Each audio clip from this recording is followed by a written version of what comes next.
Ladies and gentlemen, today is June 11, 2015.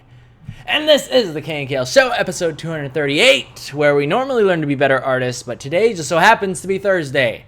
And on Thursday, we like to meditate beneath the bonsai tree. We like to hike off into the mountains, contemplate our lives, listen to the traffic outside on the San Francisco streets. Actually, this is more close to Oakland. Actually, we're in Oakland. Oakland streets outside. Different place, girlfriend's apartment. She's moving. I'm here helping. Isn't that nice of me? Isn't that nice of me to bring the KNKL Kingdom to Oakland, to you? And yes, today is Thoughtful Thursday. I'm Keenan Lafferty, and we're going to be talking about jumping in with both feet, much like a little bunny rabbit. Now, we're going to talk about the importance of doing that and certain things that it can lead to. But before we get into that, I have some great news, and that is, oh my gosh, the Facebook is working again. Yay! Yay! Time to party, party, party, party. All right, so if you would like to go and check out all the awesome submissions and submit your art yourself and get featured on the show, then just type in that little tiny URL at the bottom there, backed with the friendly Facebook blue. Like the page and submit your art, get featured on the show. Come get some cookies. All right, ladies and gentlemen, let's go ahead and get into our talk. A very special talk. And it is something that describes a lot of what I'm going through right now, jumping in with both feet in many more ways than you might think, right? So let's go ahead and get into it. So for the last few days, let's see. Okay. So how can I start out this story?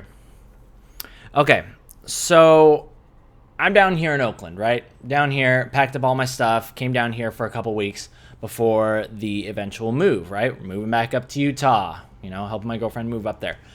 She came down here because she was working for Reddit, and now she is working for another company, and now she can move and basically work from wherever in the world that she wants, and that's pretty freaking awesome, right? Very, very cool. And originally, I was, a little bit hesitant about packing up my stuff and coming down here. I was like, oh, maybe I'll just kind of fly down the day of. Maybe I'll just kind of show up and help her move some stuff. But then I thought about it. I was like, you know what? I think I should be there. I should be there like a week early at least to kind of just, hang out. It's a very kind of stressful time. There's a lot of changes going through each other's lives, and it'll just be good to be around each other for that time. And so, but I said, oh man, I don't have my laptop yet. Oh, that means if I do, then if I go down, I'll have to figure out a way to work. Right? I guess I'll just have to pack up my entire rig. Load it into my car, and then drive, 12 hours from Salt Lake to Oakland, right? And I did. I jumped in with both feet, and I just decided to do it. But here's the other interesting thing, is once I got here, I was like, okay, well, I'm gonna have to work here. I'm gonna do my shows, and this and that. And you can tell, I'm a little bit out of my element, right? A little bit out of my element. It feels weird not being in my room, The mirror has now been replaced with a TV, still reflective. It has a reflective sheen to it, but it's not the same as my mirror. And the cabinets and nice decorations, the granite countertops, have replaced my prized works of art stuck to the wall with a piece of gum. And I'm not so sure, I'm not very comfortable with that. And it kind of throws me off a little bit. But I told myself that, hey, you know what? I'm just going to do this thing. And this kind of has to do with what we were talking about yesterday. Remember how I showed you that Shia LaBeouf video of him saying, do it, right? Everybody's making fun of this video right now. We're just like, right? But it totally embodies what my mindset is becoming.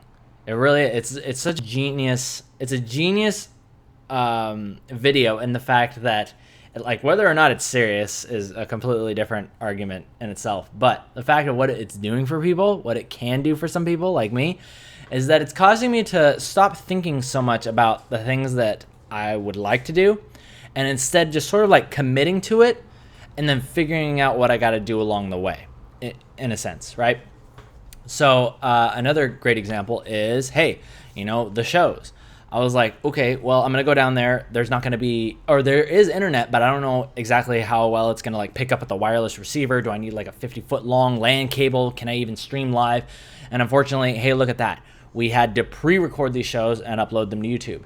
But the fact that, and sitting down and doing them, it feels kind of like a bummer because I love having you guys usually over in the chat, right? I love having you guys over in the chat on Twitch. But for the next couple weeks, It's just not going to be that way. But again, I decided that I was going to do that. I decided I was going to be here, and I decided I was going to do my show anyway. It's almost like no matter what happens, it's like, well, screw it. I'm just going to do the show anyway. I'm going to do the show. I'm going to upload it, and people can enjoy it or they can not enjoy it. But the point is that I am jumping in with both feet, bringing it back around now, bring it all the way back around. So jumping in with both feet. Okay, now the importance of doing this is that basically once you decide what you want out of life, and let's make this relatable to you guys, okay? So you guys are wanting to be artists, right? You're wanting to be artists. You're wanting to work for Riot Games. You're wanting to work for Blizzard Entertainment, or start your own company. Maybe you want to do something completely different. Maybe you want to create a juice shop, a really awesome a fruit juice shop. You know, like there's one like literally down the street that my girlfriend takes me to, you know, every day, and it's like really, really good. And there's tons of really cool non-chain restaurants out here. People starting their own businesses, their own food companies, their own restaurants, and they're freaking amazing, right? And I have a feeling that these people at one point, most of these people, there came a point where they could no longer they had to stop like dipping their toe in, right? You couldn't just like stick your toe in and then pull it back out, right? They had to jump in with both feet. And in a lot of ways, that's kind of what I found myself doing, probably the most important parts of my life. The point where I wanted to get a job working for a video game company, right? And all my life, I decided that was just going to be, that was the way it was going to be. I was going to figure out a way. And even during the times when I was working at the mall and I was selling jeans, or I was waiting tables at Olive Garden, right? I knew that was just a point in my life. I knew that I wasn't going to be stuck there. I knew that I wasn't going to do that for the rest of my life. And I was like, I was terrible at those shows. I was such a bad server. You could not believe how bad I was. It was unbelievable. I felt bad for every single family that I served while I was working there at Olive Garden. And if you're watching this show, I apologize to you. Thank you for leaving me a tip if you even did. If you didn't leave anything, that is totally fine. That's what I deserved. And speaking of deserved, we're going to get into that in just a second. Okay, but basically, it's like I committed. I committed that no matter what happened, I was going to make the best of whatever situation. And like, even though I wanted to be an artist, most of the time this wasn't every day, but most of the time when I showed up to my job, I decided I was just going to do it anyway. I was going to do it to the best of my ability. I was going to try to soak up whatever that job had for me. Because what's really interesting is that the jobs that you think you hate, the jobs that you think don't have anything to provide for you, they're just a time sink, they pay you just enough to keep you from walking away, and you work hard enough just to keep from getting fired, those jobs oftentimes have something very, very important to teach you. For example, when I was working at the mall selling jeans, I learned how to talk to strangers. I learned how to communicate with people. I'm an artist. I'm sitting in my chair drawing all day. I don't have any social skills. I don't know how to talk to people like they're my best friends. I don't know how to sell something, right? I don't know how to sell a product. And if I can't sell these jeans, then how the heck am I going to sell myself when it comes time for the in-house interview at Riot Games or at Blizzard or at Pixar, wherever it is that you want to work. So learning to sell is a very, very valuable skill. Whether it's selling jeans or selling stuffed animals, selling flowers, selling cleaning products, a vacuum, or yourself. You got to learn how to and selling what is selling.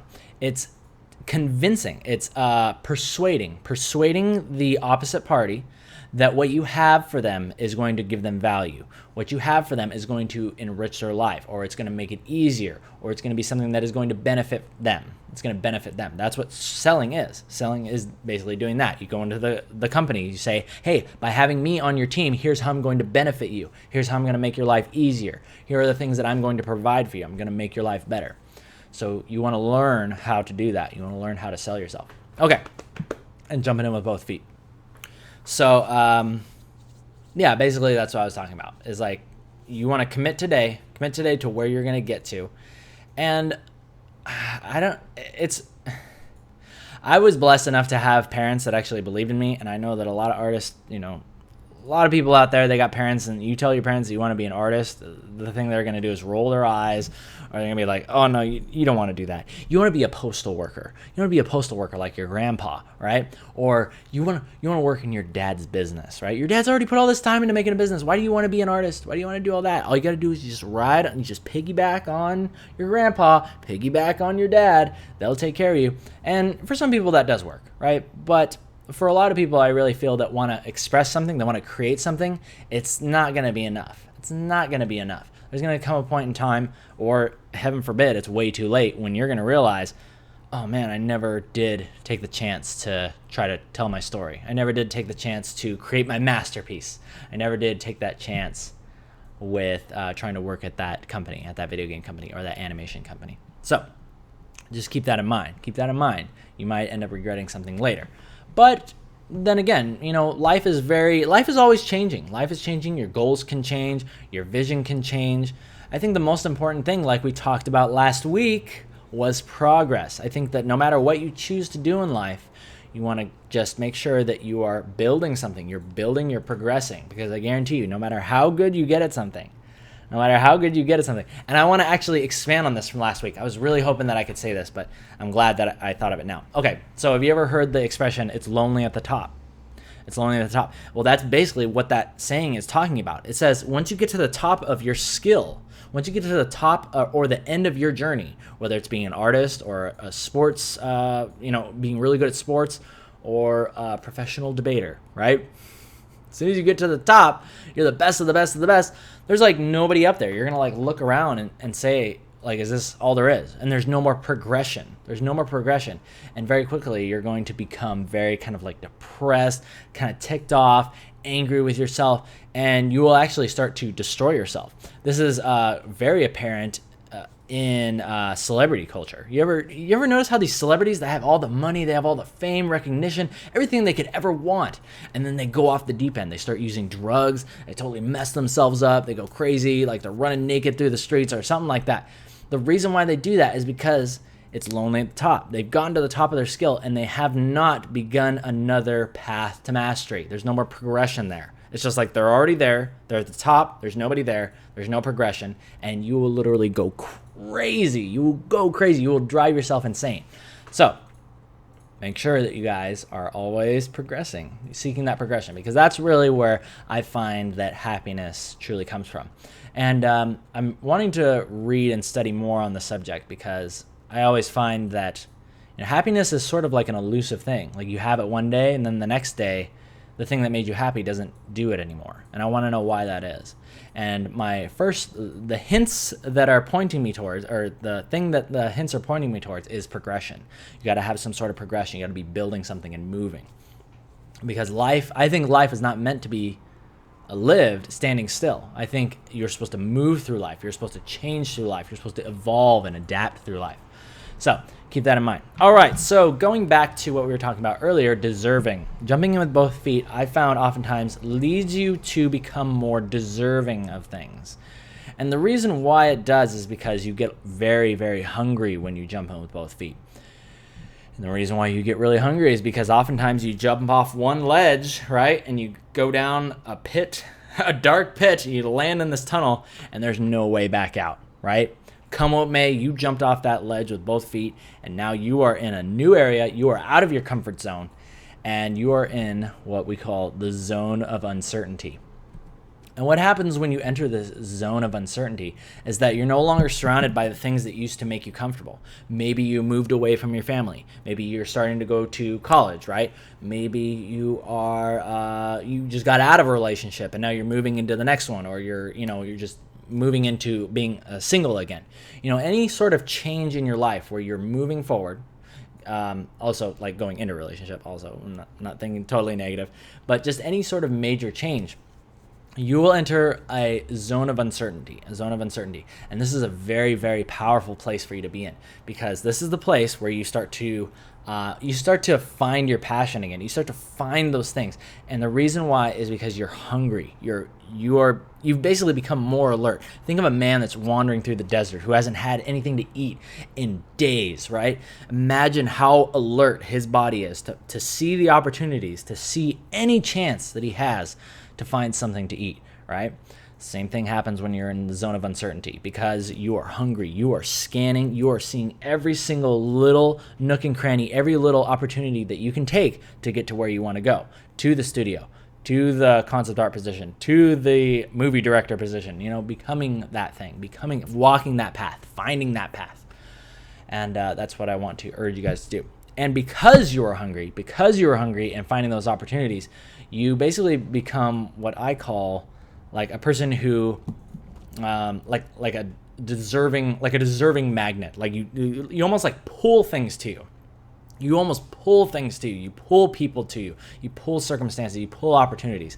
And I say pull. It's not like you can just sit in your chair and then magically, like Steven Spielberg, will get magnetized to you, and you'd be like, "Oh, hey, what's up, man? Yeah, hey, could you?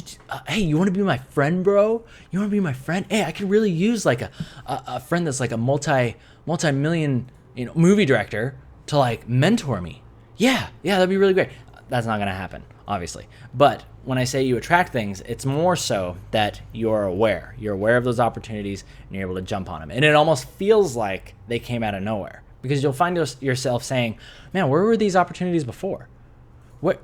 Like, it seems like as soon as I got serious, or as soon as I became hungry, these things all of a sudden start just appearing around me. And all I have to do is have the guts to get out of my seat and walk over there and get it, right? Walk over there and take what's rightfully mine. And it feels like you attracted it to you, when in reality it was always there. You just couldn't see it. And that's kind of that's the positive and the negative thing, is that when you get too comfortable, or if you allow yourself to be complacent or too comfortable, then you'll never see the opportunities. But if you jump in with both feet, you decide, you commit that you're going to make it there to wherever it is you want to go. Deciding and committing to a path of action and where you want to go, it will open up, you will see things, and it will feel like you almost magnetize them out of thin air. And that's kind of where it comes into like the law of attraction. I've heard a lot of people talk about law of attraction this, law of attraction that. All I got to do is think about the Lamborghini in my garage, and then the next day the Lamborghini's there. Wow, that's amazing, Or asking you shall receive. Asking for a Lamborghini, right? And it should be black. It needs to be a black Lamborghini with like 5-spoke silver rims, and you get down to like every single little detail. Like, this is what the law of attraction tells you to do. Write down every single little detail. This much horsepower, 0 to 60 in this, all these things, right? Leather seat, leather bucket seats, all this stuff. And it's like, and then just doing that, they think that it's going to attract it to you. When in reality, I found that actually sometimes I really think that there is some merit to that. There is some truth to that. And that is, once you actually just get, it's almost like people oftentimes, the problem that a lot of people have is that they say, "Oh, I want this," but then immediately they say, "Oh, but I can't do that because," or "That's unreasonable for me to have that because," and then they come up with all these excuses. Or even worse, they think of how they're a higher person for not wanting things, right? And they eventually kind of shove it off and be like, "Oh yeah, I used to think that was cool. But then I realized I transcended that. I got to another level where I don't need things anymore. I don't need things, or I don't need those things to feel like, I'm a good person, or like that I really made it.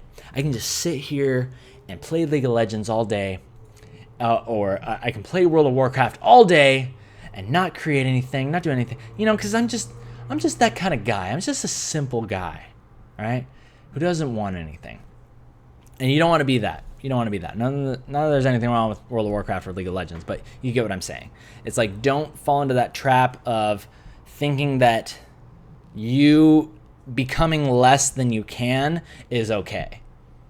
I really think that that's like it's an epidemic, So many people, they decide that they're just going to be less than they know they can be, and then they decide that that's like a higher ground, or that that's like okay.